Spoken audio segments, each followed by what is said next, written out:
دوستانو په سلامونه مو هرکلی کوم. هیله یم چې جوړ او روغ واوسئ. دوستانو په دې ویډیو کې زه تاسو ته ښیم چې څنګه موږ تاسو کولی شو د عکس تر شا چې کومه منظره ده دغه په یوه کلیک سره چینج کړو یا تغییر ورکړو.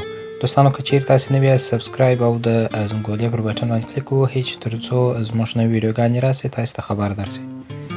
دوستانو چې کله مو اپلیکیشن ډاونلوډ او انسټال کړئ دلته تاسې ډایرکټ عکس هم اخیستلی شئ او تاسې یو عکس د خپل ټلیفون څخه هم انتخابولی شئ. زه د ټلیفون څخه یو عکس انتخابوم. تاسو وینئ دوستان دغه عکس مې انتخاب کړئ.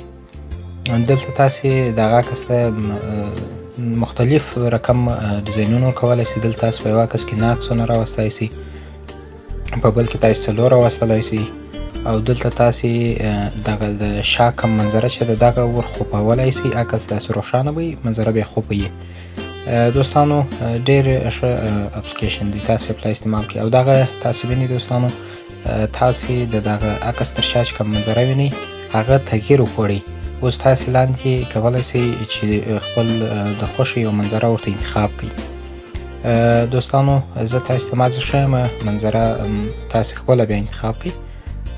ډېرې منظرې پکښې کې دي، ډېر ښایسته عکسونه پکښې کې دي، تاسو انتخابولی شئ.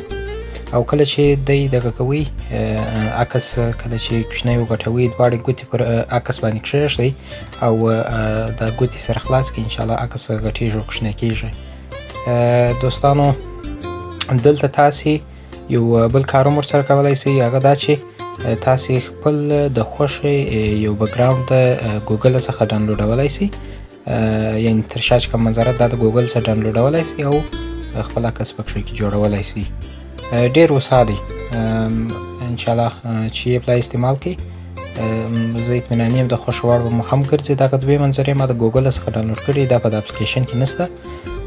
زه دلته خپل عکس پکښې کې اجسټوم، تاسې وینئ ډېر ښه خوند کوي، ډېر ښایسته عکس پکښې کې راځي. او دوستانو د دې اپلیکیشن لینک په ډسکرپشن کې ما درته پرې ایښی دی، تاسو کولی شئ چې د هغه ځای څخه یې ډایرکټ را ډاونلوډ کړئ.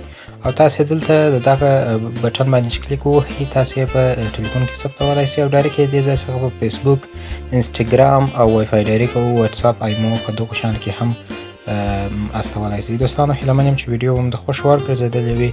لایک او شیر مو هیر نه شي. مننه.